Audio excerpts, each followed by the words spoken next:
Hello, everybody. We're so happy that you're here. We're really glad. I'm Rafael. I'm Claire's happy help. And thank you for joining us today for the Happy Space podcast Relaunch Party. Over the next 90 minutes, Claire will be sharing what's next for her podcast as we have shifted focus to performance through inclusive design and neurological safety. We'll talk about what that means, why it matters, and how it shows up in spaces, culture, and experience.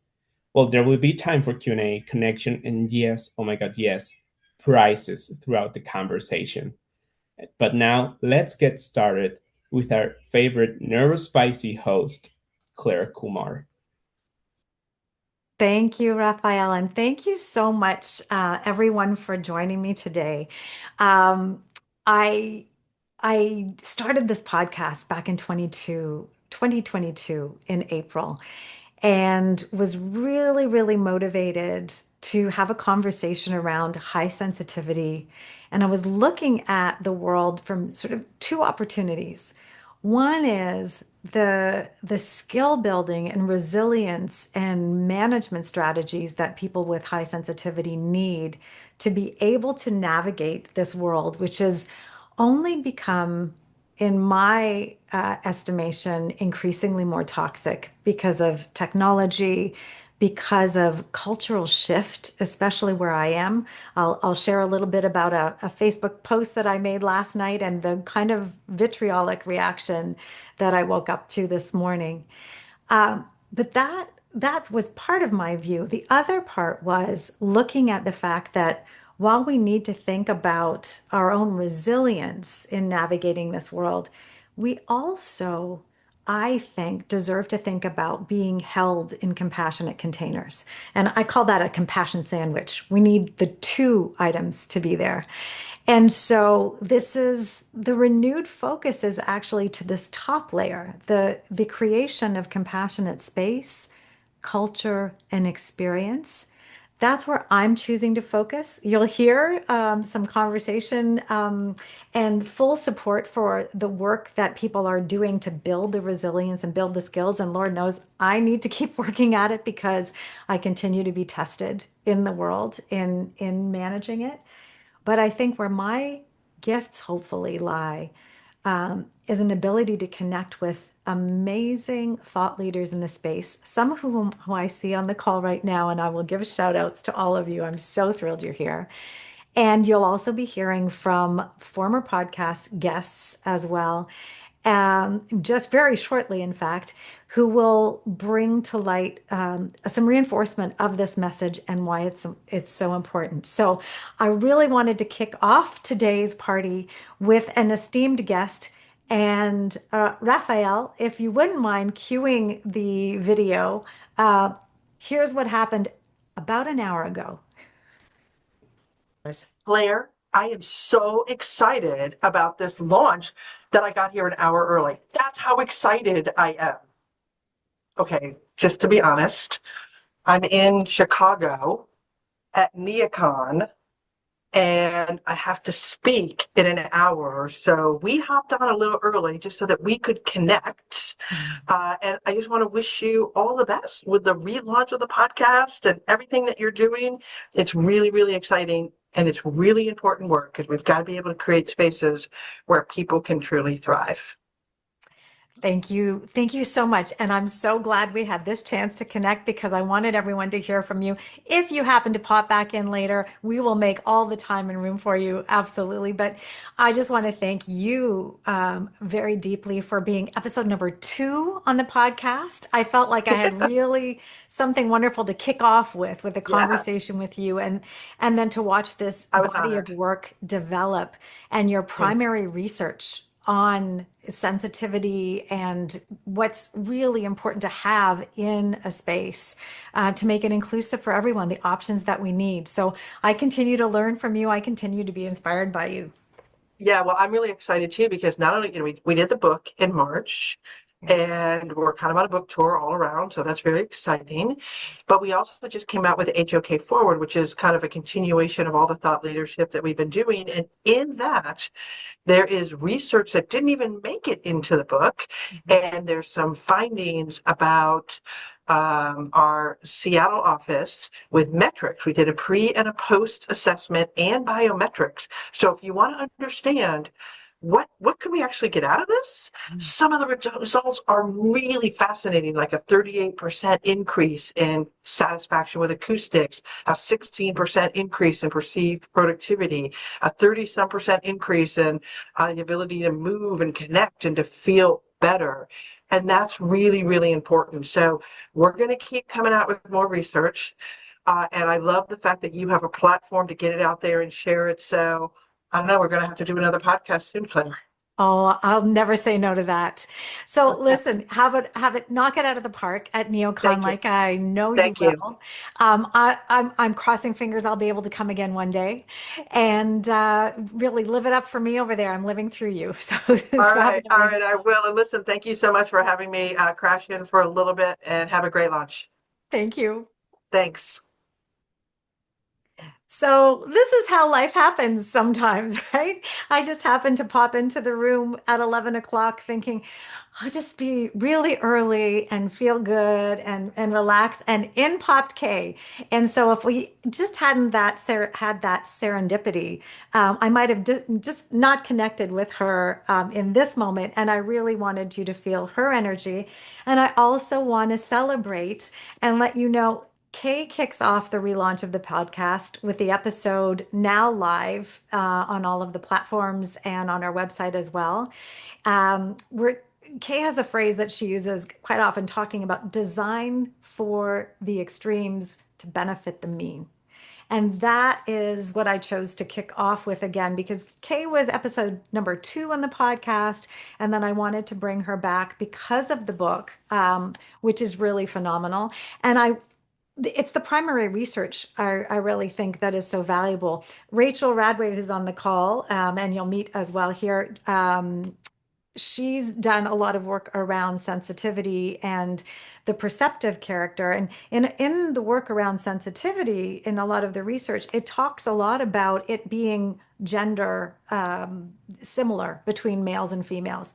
And in Kay's research, there's actual data that shows that women might indeed be more sensitive. So I think there's new groundbreaking information coming out, and I urge anyone to stay in touch with HOK Forward. I think Raphael's got a link he can put for you in the chat there. And this is going to be our first prize.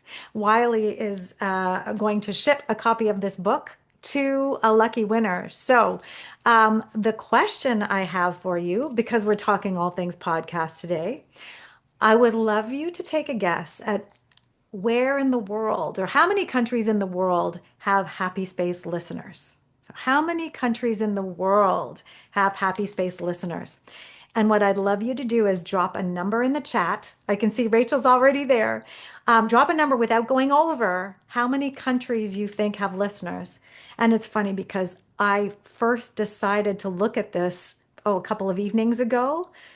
I was a little surprised. I'm not going to lie. So let's see what we've got. We've got, Robbie, hey, I'm so thrilled you're here.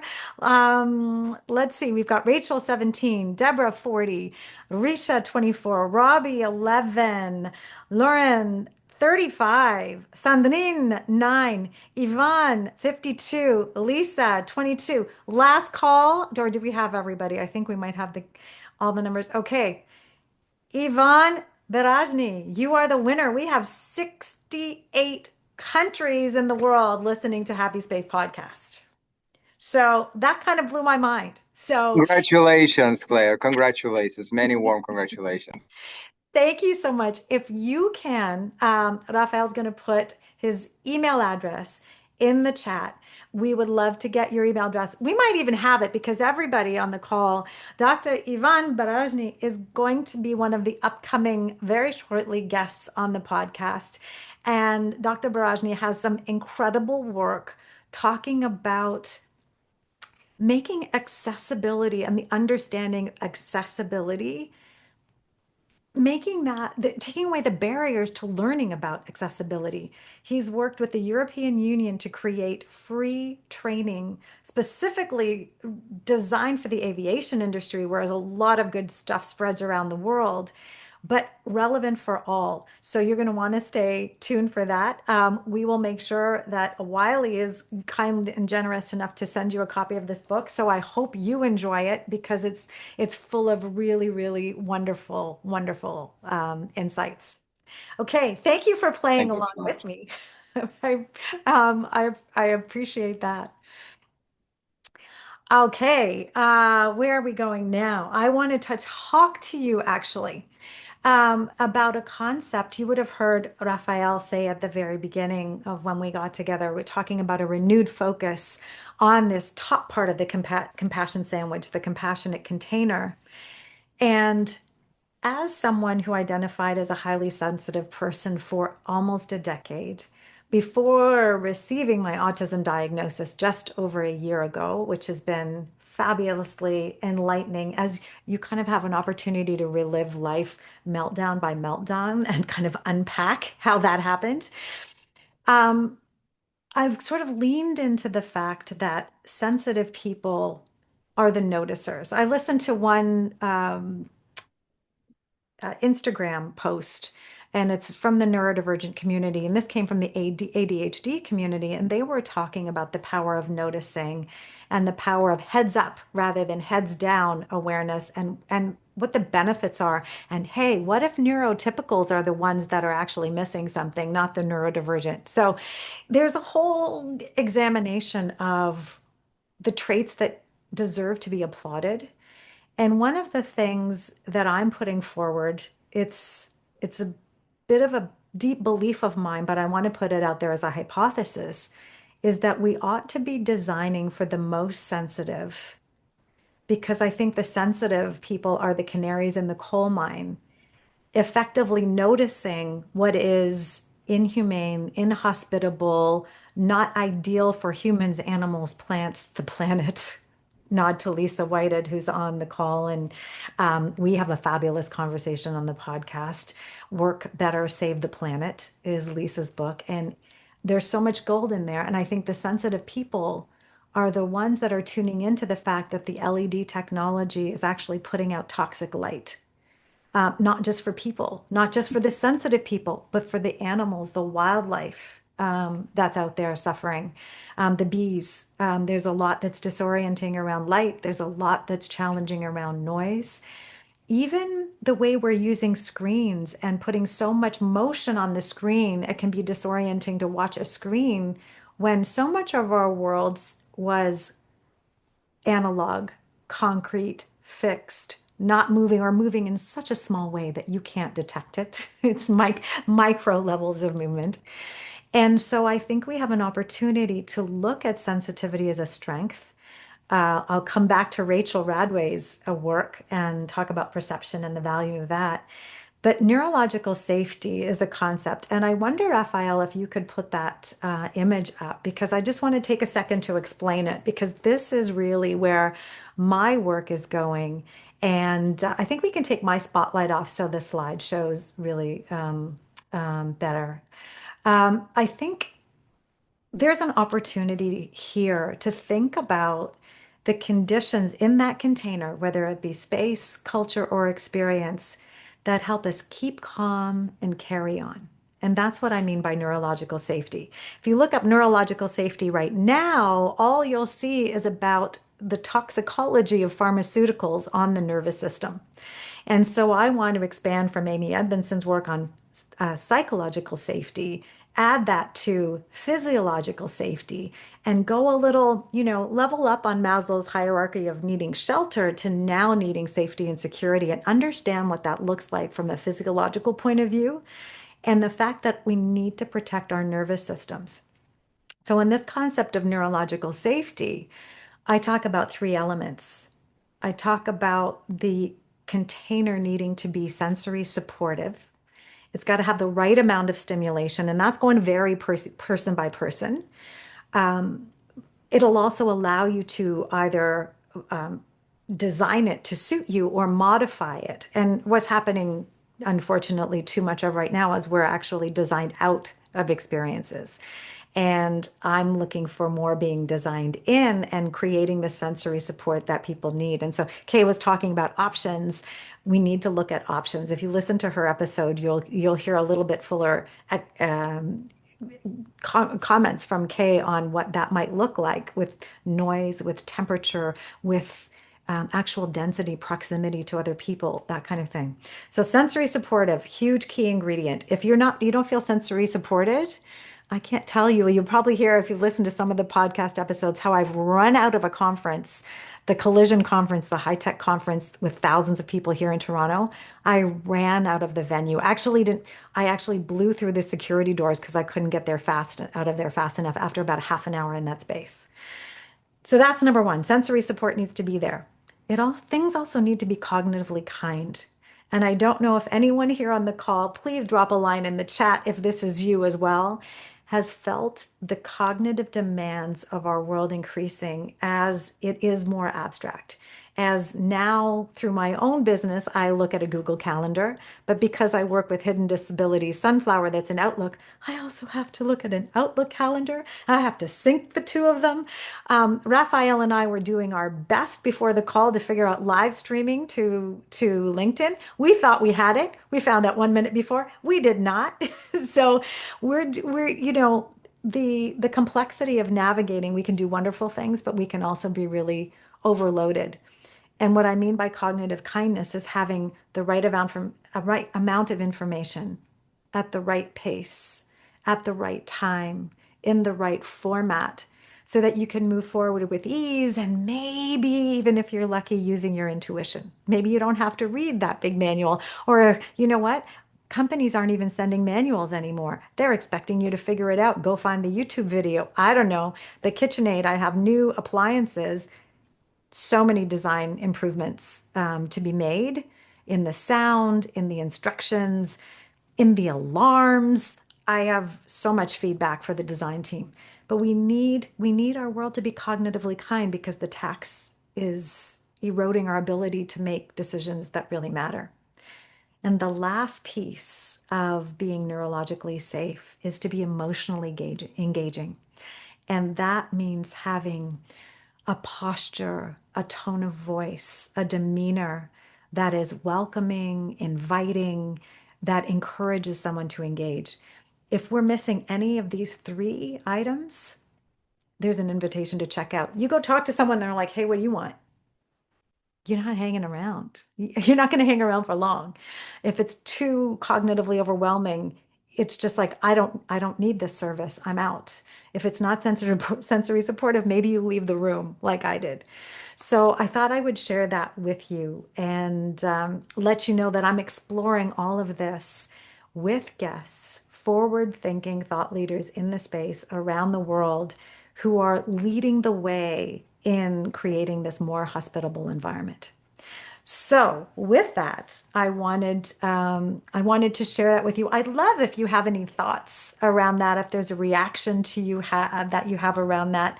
And maybe I will take just a little pause. I'm going to look at the chat, and if anybody would like to say anything about neurological safety and does it resonate with you? Does the language sound right? What does it mean to you? I'm going to read the chat for 1 second, then I'm going to come back here and look to see if anyone wants to join live. I like the metaphor, Dr. Rajni, the fragmented mirror. Yeah. Any comments from anyone on neurological safety? Yeah, Lisa, please. It's just something that occurred to me, Claire, when you were explaining it. It would be interesting to see, and congratulations, by the way. I'm very excited for what you're doing, where you're headed. But I'm just curious thinking about neurological research on later in life, things people deal with, illnesses, neurologically related, excuse me, illnesses. Mhm. I think, isn't Parkinson's considered a neurological Mhm. condition, and I think there's probably others. So it's just something that I wondered about when you think about our workplaces and all that we're dealing with and illnesses that are being diagnosed, and so fascinating. I don't have much to contribute with knowledge, but certainly looking forward to learning more. Thank you. Thank you, Lisa. I mean, I think as someone who experiences MS and has since 2012, and then now you layer in autism or uncover autism, you find out that with neurodivergence, there is a lot of co-occurring autoimmune illness and secondary conditions. And I think it's all interconnected. That's my hypothesis. When you go and talk to a neurologist, they may not quite put that together. But if we look at Dr. Gabor Mate's work as well, he'll talk a lot about the stress that we're under living in the society the way it is right now, that we don't connect to nature enough, that we don't have the exhales and the regulation of our nervous systems to the extreme, and we're constantly under threat. So what happened last night? I live on the lake in Toronto, which is very, very beautiful where I live. And where I came here in 2016, I came here to heal after I left my marriage and in sort of an emotionally unavailable person. So I moved into a condo, single floor living, great if anything happened to my mobility, but also with this incredibly healing view of the water. And it was also peaceful. Since the pandemic and those early days of peace, there has in Toronto, and I'm hearing reports from many cities of an increase in noise, an increase in entitlement to make noise. We have, I was counting it less than every 5 minutes. There was an engine revving or backfiring last weekend on a nice day. On the weekend, it'll be at that frequency. And then I live across from the park, and there's a boat dock, and now jet ski tours come and drop off 8, 10, 20 jet skis.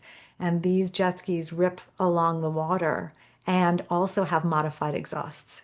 So there's a lot of entitled illegal behavior going on. The comment on Facebook last night was, this is illegal behavior, and it can be reported. If you see a plate, you can report it to the police, and then they can follow up on the illegal, unnecessary noise, is what it's called. And the comments I got, like the lack of compassion that's out there around. I didn't mention autism. I didn't mention sensitivity. I mentioned respect for the law. And it's really interesting to be in the conversation and to be pushing for something that I think will benefit humanity widely. But it's just like sleep. We don't know that a lack of sleep leads us to behave as if we're impaired. And so we think we're fine. And I think it's the same with noise and light, stresses in particular, where, oh, it's fine. But actually, did you know your heart rate's elevated and there are chronic implications of that kind of noise stress? We're unaware, and I think it's the canaries. I'm gonna talk about my inclusivities in a few minutes, but I'm gonna make one that says stop killing the canaries, because I think we need to really take care of the sensitive people. Anyway, thank you for listening to that. I will look forward to any feedback you have. But as you think about this neurological sensitivity that we have and how do we protect it, if you have any research you stumble across, or any articles or any people you come across who are doing work in this space, by all means, let me know. Maybe they'll be a next podcast guest. So thank you for that. I want to move now, Raphael, to the next video. We have another incredible former podcast guest who kindly wanted to share some words of encouragement here. So over to you, Raphael. Hey everyone, I'm Ryan Anderson. I'm Vice President of Global Research and Planning at MillerKnoll.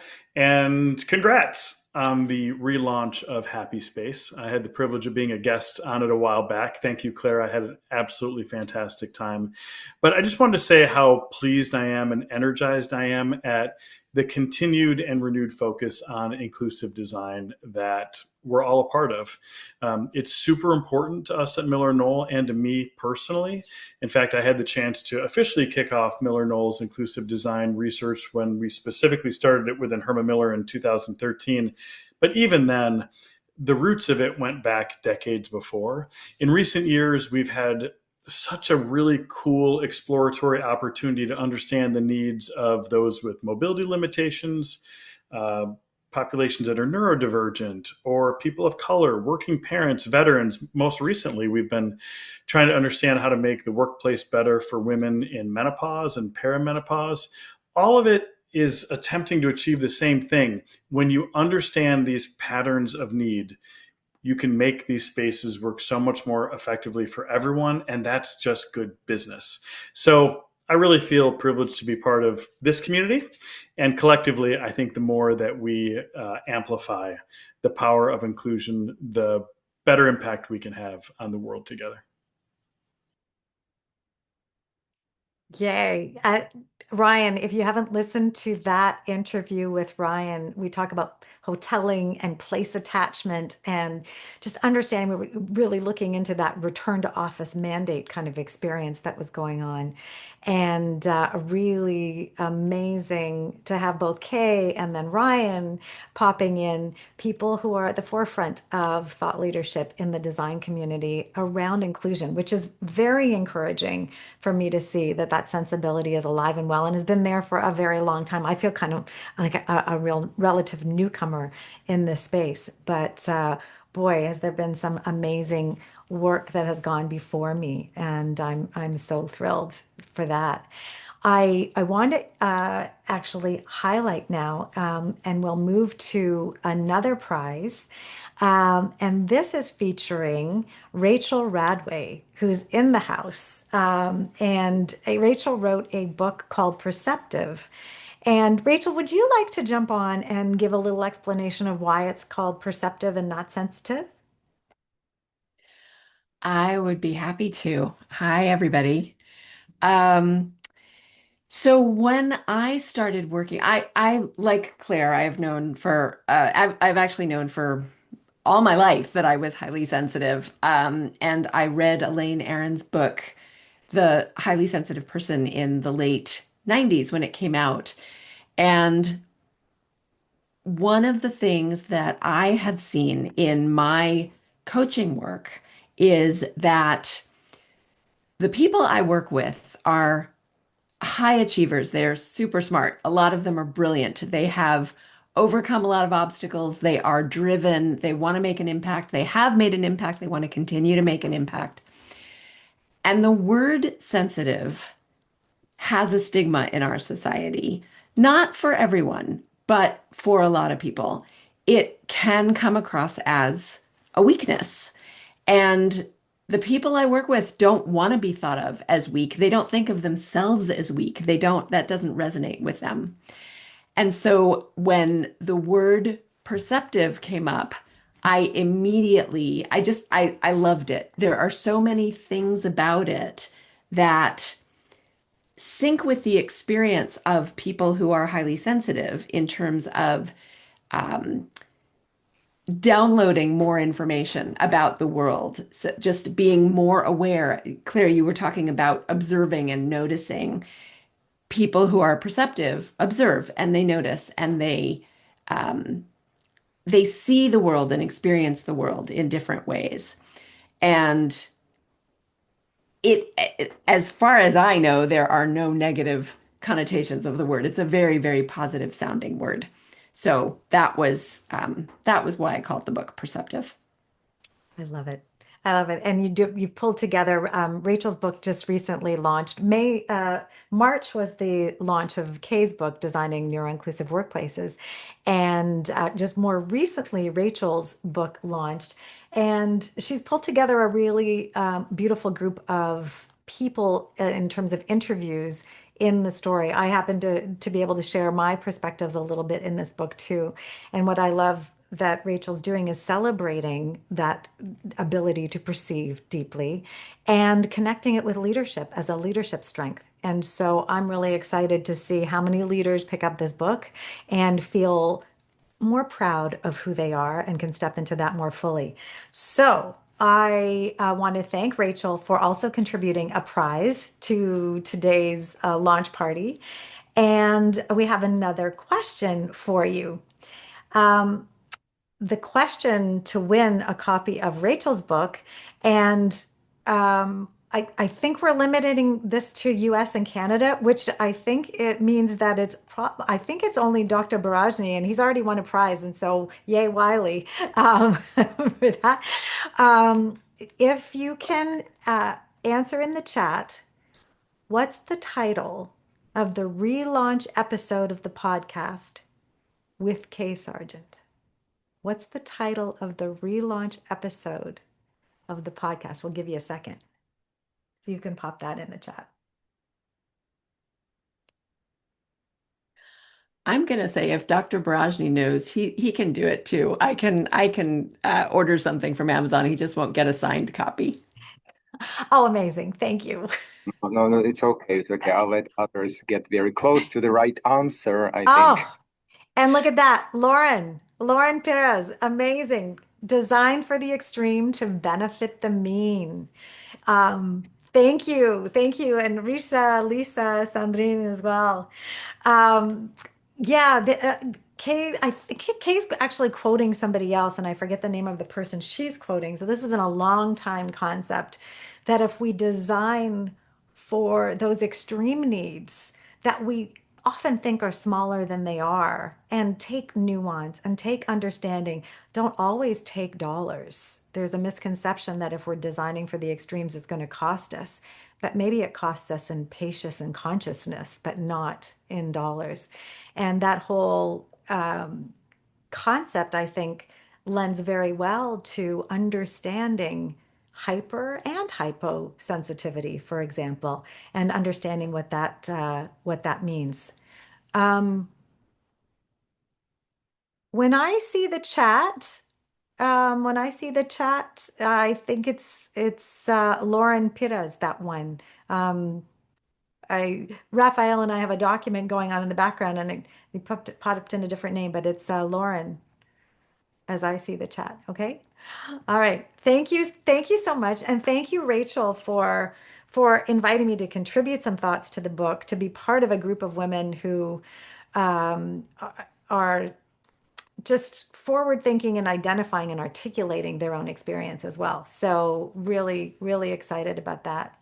I'm curious. I want to open it up to a discussion now with the entire group to have just a little conversation about where your interest might lie as I look at the podcast and I look at the scope of inquiry being performance that ties in my 20-year productivity coach history. I'm thinking now not just individual performance, which I understand quite well, but how do we extend that to a team? How do we extend that to an organization? How do we extend that to a community and stop designing people out? So performance, inclusion, neurodiversity. And I saw Ludmilla's on the here as well. And Ludmilla, I have to celebrate, Ludmilla Praslova, who's written the Canary Code, which is all around neurodiversity at work and really working successfully with the population, understanding it more fully.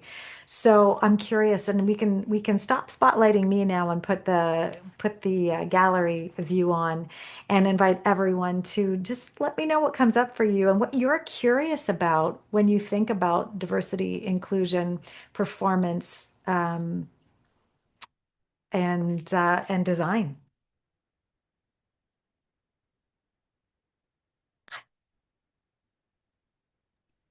All right, I'm going to hop in just because, Claire, I would love it if you and Rachel had conversations with leaders, CEO, COO, leaders that will make this a priority, that will make designing, prioritizing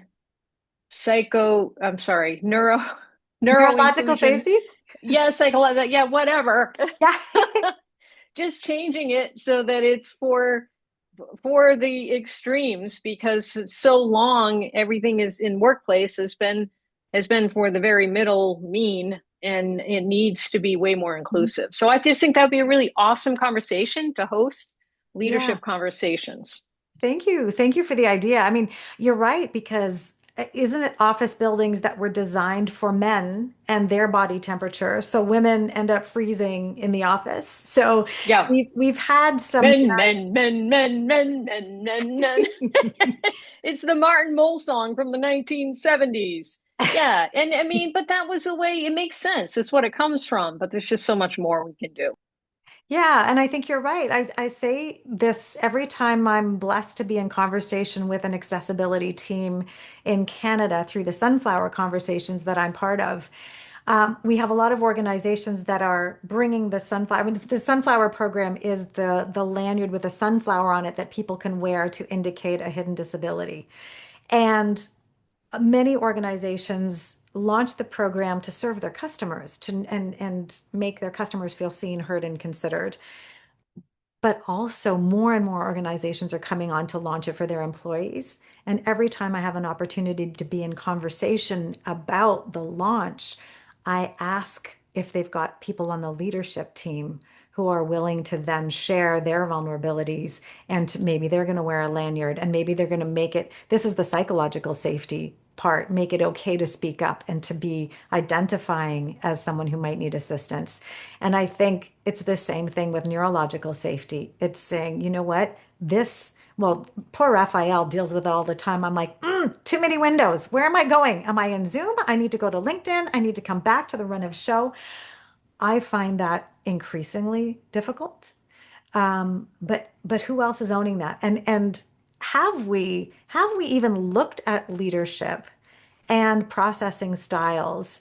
Because I think what I've seen a lot of in the executive coaching and professional coaching that I've done is that you get a lot of leaders with executive function challenges who have an assistant who is their cognitive function brain. This is happening now. This is happening when. And the team gets things done, but you take away that. I also have a hypothesis. This is why a lot of people were demanding return to office, because it was easier for them to open the door, see the 10 people, and have a visual cue as, oh, Julio, I need to pay you, I need to talk to you about that. And Mohammed, I need to talk to you about that. And Safika, I need to talk to you about that. There is actual, I think we're struggling with the degree of abstraction in our world and our ability to hold it and process it. Hypotheses. Ludmila, if you want to jump in and give me share some thoughts. Everybody, Ludmila Preslova is a gem, insightful author, research. She's just, please, I'm going to make room for you. I've got all the time in the day. Well, sure. And what we're talking about is really design from the margin, which is the term that I've been using instead of universal design, because universal design doesn't go far enough. So design from the margin makes a lot more sense because, yes, it started actually with community work and people trying to design help for the poor, and they were too poor to actually benefit from it.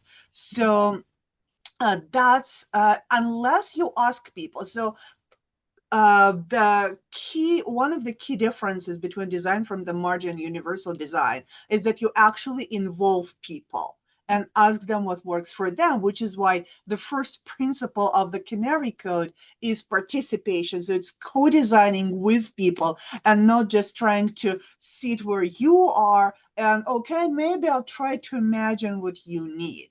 So that just doesn't work. So when you really are trying to create workplaces or really any kinds of products or anything that works, you really need to start by talking to people and asking them. So that's really the number one principle that I've been talking about. And then the same thing should apply to leadership pipelines, because we do not necessarily allow leadership development to bring in people who are representative of the population who are usually pushed to the margin, including neurologically, because leadership pipelines are designed for the same type of the person.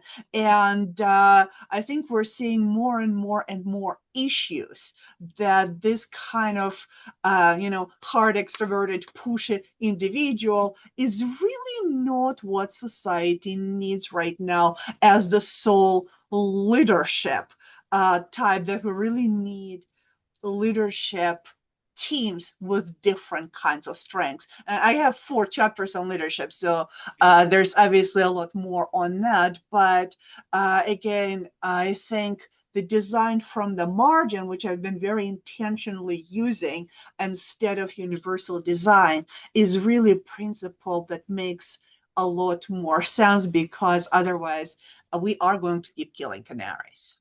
Yeah, exactly. Lynn, thank you for sharing all that. Are you finding in your conversations that the appetite is increasing to be able to think to those margins and think more inclusively, or is there a resistance that we're coming up against? Well, yes and no. Obviously, there are also waves and layers of politics that are involved, and obviously, even though we still have neurodiversity considerations, they're kind of getting also colored by just the different mindsets that are present. So I think that there is still a lot of interest. We still get a lot of interest, but we also have this certain apprehension when it comes to any kind of diversity language and any kind of diversity conversation. And it did not eliminate the interest. And actually, some people are just, sticking to it even more intentionally than before. But people who were, lukewarm, they have kind of pulled back and watching where things are going to develop. But I've lived long enough to know that things come and go. And it's something that is going to be demanded by more and more people. It's going to be demanded by more and more young people who are not afraid to use those words. And there's definitely a very just a really interesting historical moment now, because we are kind of watching the opposing waves, but it's pretty hard to imagine with more and more people and really of all ages, but more and more young people pushing in the direction of more inclusive and the more equitable work, that it is not going to continue be of interest and stronger and stronger impact people, because we do have examples of organizations who do it, who benefit from it. So hopefully people will start realizing the business benefits, even though I really do not like business argument for inclusion, because I think it can reduce humans to the means of production. But there is definitely something in organizations who are achieving higher results while being highly caring for humans. So the more examples we see, the more we are going to see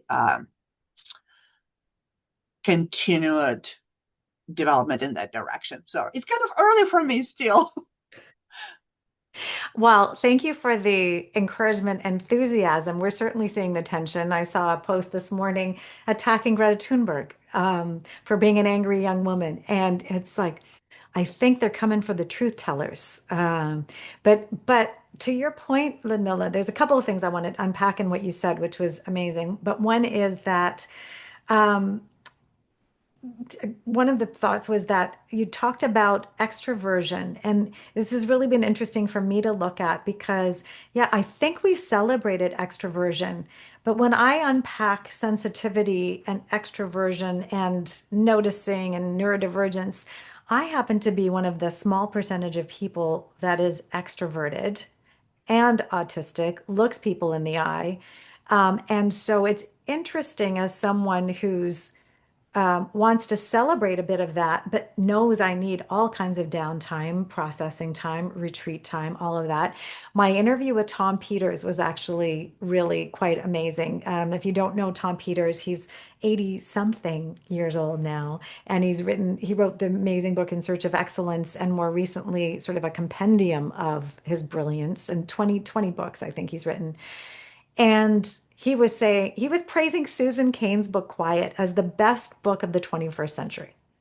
And it is a fantastic book, and it did enlighten everybody to sensitivity, introversion, and so on.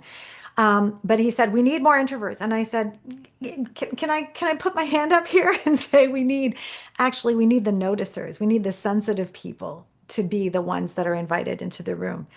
And we need to make room for the conditions which invite that temperament. So I want to expand it just a little bit. So I'm not designed out of that conversation as well. I think it's the noticing that we want.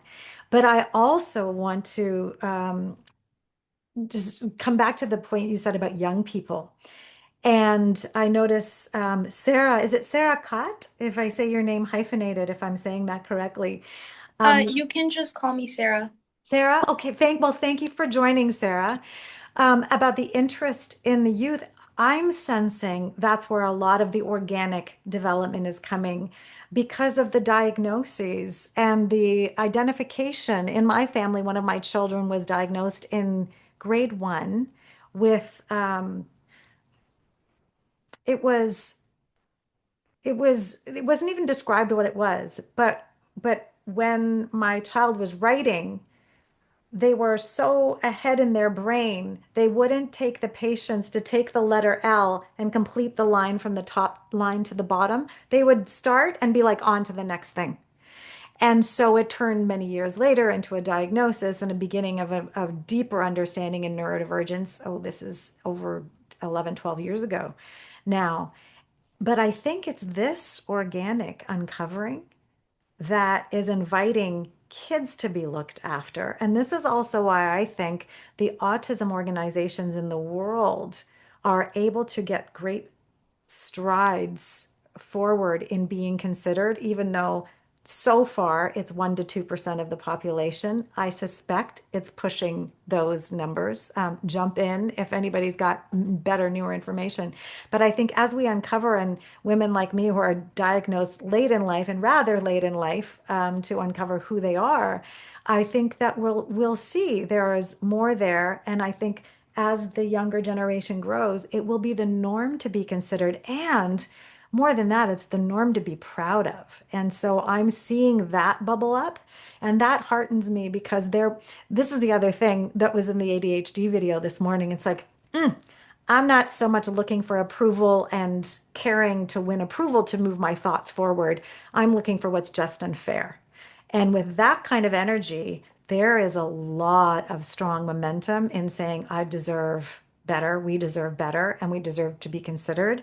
And what I'm hoping is this idea of neurological safety and all the great work that the guests on the show are putting forward is hoping is working towards that more hospitable environment.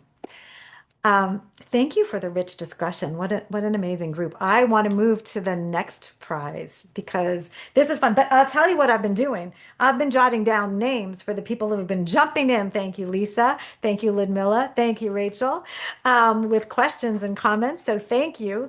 And there's still time. What I'm going to be sending out for someone who jumps in, I've created these. Maybe you can spotlight this now, Raphael, if you can.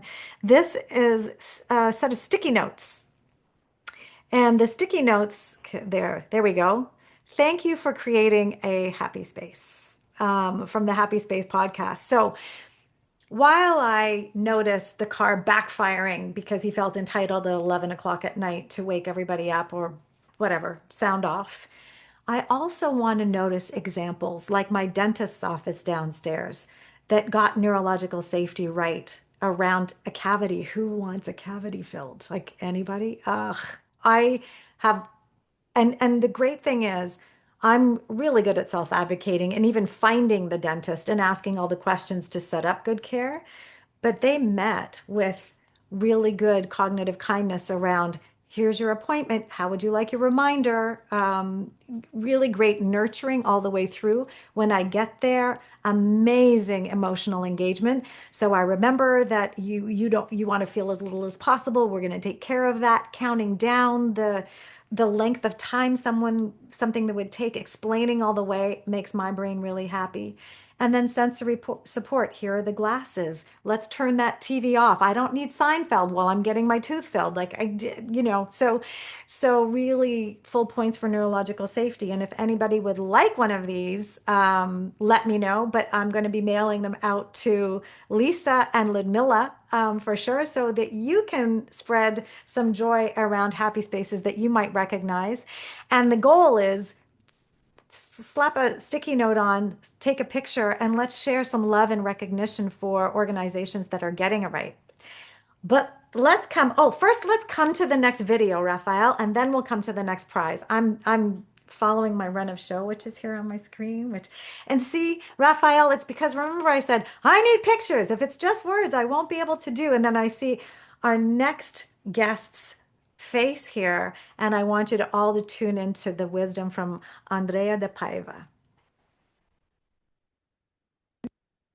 Hi everyone, I wish I could be there with you, but since I'm unable to join live, I'm sharing this short video instead. I was really glad when Claire told me about her new focus on inclusive design and the idea of neurological safety. As an architect and urban planner working with science-informed design and neuroarchitecture for over 10 years, I really believe in the importance of sharing ideas and reflecting on how we can improve the spaces we create, no matter the typology or scale, from cities to buildings and individual rooms. Designers hold a great responsibility because the spaces we shape influence people's emotions, behaviors, perceptions, interactions, and overall well-being. Whether we apply the principles of neuroarchitecture or not, the physical environment will still affect our physiology and behavior. And that's why it is so important to better understand what spaces need to offer in order to be more inclusive and neurologically safe for all types of users. So thank you, Claire, for this initiative and for bringing such an important topic into conversation. And to you all, have a fantastic relaunch party. Thank you, Raphael. So everybody, that was Professor Andrea de Paiva, originally from Brazil, but now living in Italy. And I'm so excited. She's episode number 6 of the podcast, which was neuroscience for architecture. And so designing for the sensitive, I'm forgetting the title of episode 6, but I refer to it a lot of times because it's my degree was biology. So I go back to a curiosity and a science-based sense of inquiry. And this idea that we have to understand how our mind, body, spirit responds to our space, and that affects how we present forward. This is one of the most important containers. And so how do we look at it? I am so excited. I'm currently in Andrea's course on, she's got an organization called NeuroAU. If you look up NeuroAU on Instagram, you'll see amazing examples of design that support our nervous systems. And I'm in her course right now, which is all around designing for the end user. And through that course, I learned about a symposium in Barcelona at the end of this month. So I was going to be in Europe anyway, and I'm taking one of my vacation weeks to go and be in a UNESCO heritage building and join other participants of the One Earth Symposium all around neuroscience and psychology applied to architecture. So I wanted you to all meet Andrea and see why I'm so excited to learn from her and others like her in the space and bring you more of this leading thinking. So I did mention a prize, didn't I? And now we're coming down to the end of the hour, but we do have. I am staying on and really excited to hold space for anyone who wants to stay in conversation and explore this a little bit further. I've blocked off till 1:30 and I'm excited to be with you. But let's get to that prize. 2 prizes, in fact. And these 2 prizes are products that I've created. Now you might, I think I mentioned before at the beginning, I mentioned the inclusivity and the stop killing the canary shirt that's going to be added to that line. Here's one of them. Everyone deserves a happy space.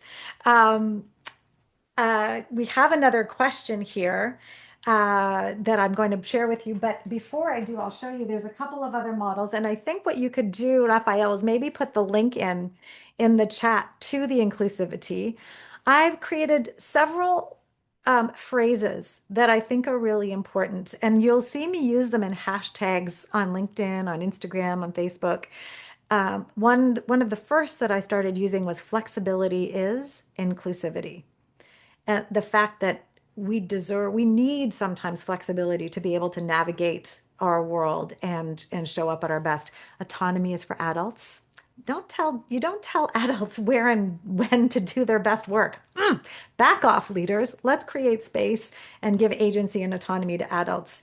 Productivity is personal. Coming from my work as a productivity coach for 20 years, and even the way we produce the podcast, we make sure there's audio, there's video, and Raphael knows very well there's a transcript. And so it's respecting the fact that we interact with information differently. And so you can find at Happy Space or clarekumar.com/inclusivity. And what I'm going to invite a winner to do with the right answer to this question in the chat is let me know, visit that site and let us know by emailing happyhelp@clarekumar.com the t-shirt that you would like and the size, and then we'll get that sent out to you. The question to win the inclusivity is, what is the podcast revised focus? What are the 4 words that describe the podcast's revised focus? I feel like I need music. Dun, dun, dun, dun, dun. We should have happy space music playing when we have some pauses. Let's see who's got an answer.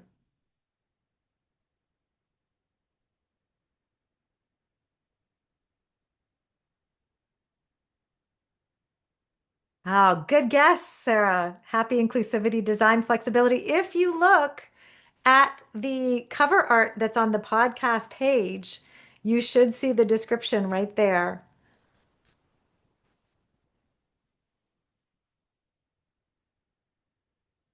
I'm going to let you think about it and look that up. To answer that question, put inclusivity and then your answer. But the other prize is I was showing you this. This is t-shirts. This is t-shirts in a box. And this is a product I co-created with an industrial designer in 2009, patented it in the US. And it's finally, I'm thrilled to say, back on the market. Rachel, performance through inclusive design. Rachel, that's it for you. That's amazing. So you get an inclusivity. So Pleo is a product that lives inside the shirt. If you go to pleo.com, you will find the product. You can see all the videos. That's me. That's my bedroom. That's my voiceover. That's everything. But it basically, the beauty is you can see everything. But the best part is you can take something out of a drawer and you've got a book to manage instead of a piece of paper. It never messes up. So if you want a sample pack of Pleo that only exists because I talked to my beautiful partner, Patricia Casuolo, who is a Montreal woman, Italian background creator in Montreal. She's my partner to bring the product to market, and she's putting together a pack to send out to the winner. And the question for that is, I want you to guess or find out even better, how many subscribers are there to my YouTube channel? How many subscribers are there to the Clare Kumar YouTube channel? Now, I almost didn't want to do this because it's an embarrassingly low number, in my opinion. It doesn't reflect the over 10,000 views and listens we've had to YouTube videos and the podcast.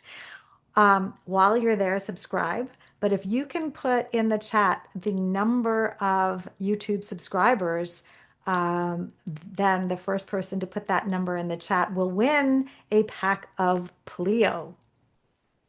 266, Sandrine. Sandrine, félicitations. Sandrine and I had a conversation recently. And yeah, so Patricia is in Montreal. My kids were born in Montreal. I have a great affection for Montreal. So if anybody has to leave now, let me just say thank you so very much for joining me in the relaunch of Happy Space.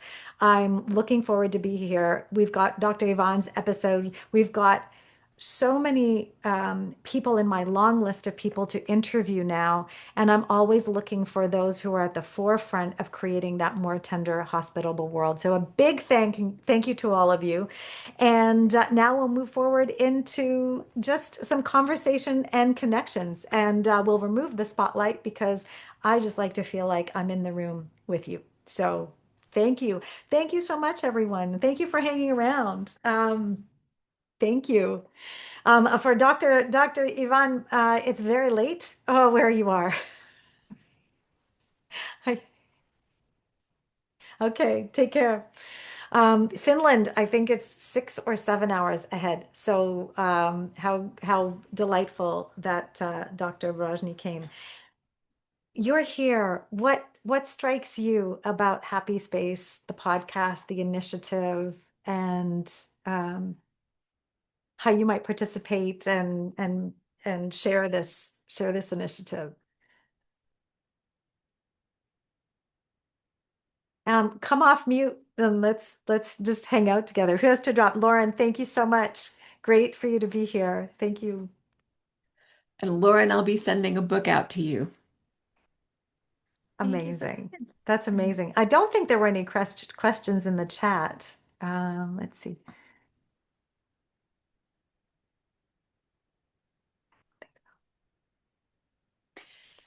Claire, Rachel, what came up for you hearing this and being part of this community? I mean, as you know, it was partially thanks to your to listening to the Happy Space podcast and some of your conversations that I learned more about myself while I was writing Perceptive. And I just am grateful for all of the conversations about inclusive design. I loved the Kay Sargent interview. I actually was really hoping I was going to win that book. I went to buy it, but it's an expensive book. It's an expensive book, yeah. I am just really looking forward to hearing the new interviews and the new conversations, and excited that so many people are getting more engaged in this conversation because it's really important. And I think there are a lot of people who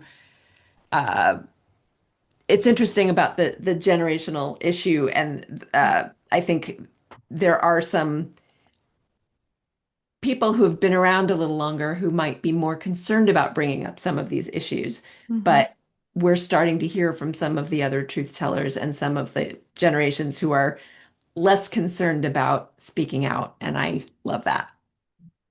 Yeah, I think you're right. Sarah, I see you on the call, and I would love to invite you to share that younger generation perspective if you'd like to. So hi, my name's Sarah. My pronouns are she, her. I'm autistic, and I'm in high school right now. I'm in my school, actually. It's lunch break for me. And something I noticed just throughout my years in the school system is teachers don't know anything about autism. They don't know what it is. I either have teachers who just refuse to adapt to me, refuse to listen, refuse to do anything. They insist that I had a teacher the other day tell me that I was trying to manipulate him. I don't really know what to do about that. Or otherwise, they'll talk to me like I'm stupid. I feel like there isn't enough an in between. And I think that in the school system in general, I think people should learn about inclusivity towards neurodivergent when they're becoming teachers, because I've had teachers verbally abuse me. I think teachers could be way better. And if just schools tried to make sure all their teachers were inclusive towards their students, that I have friends who don't feel safe in their classrooms, and I think that everyone should. And I don't know, I think that teachers could just learn more about neurodivergence. Students too.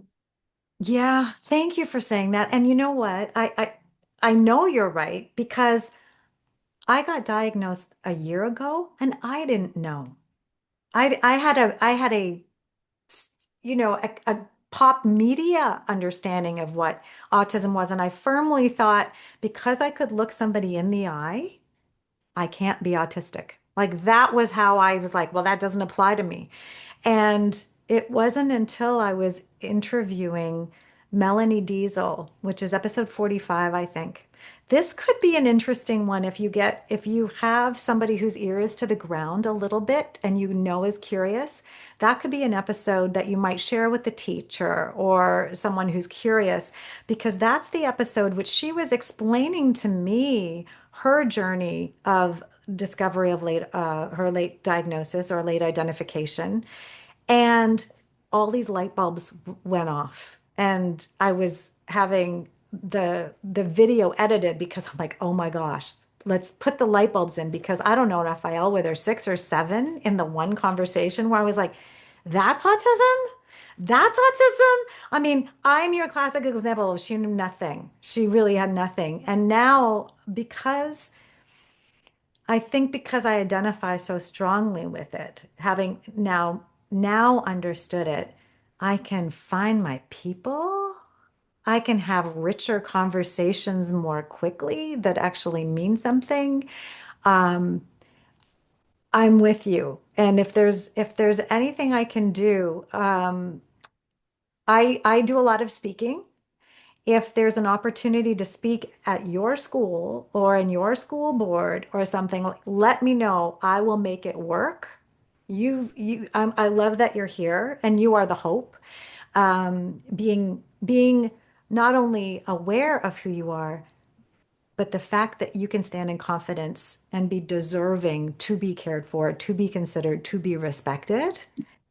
I'm so grateful you're here. So you reach out to me, Claire at clarekumar.com. You let me know if there's an opportunity. I'm looking at coming to, oh, well, summer's not going to work, is it? Because school's not in.